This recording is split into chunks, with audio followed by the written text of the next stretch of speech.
Okay, so I've been working on this motherboard for about 2 hours now, and after many hours of troubleshooting and trying to identify what the problem is, I found it.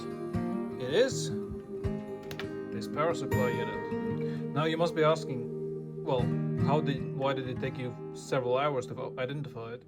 Because this one kills the power cables. I've actually killed 2 power cables with this power supply unit.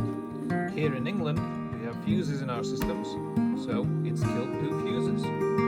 So third cable, different power supply unit. Let's see if it powers on.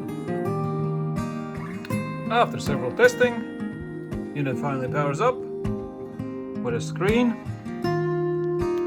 And do we get a freebie? Nothing in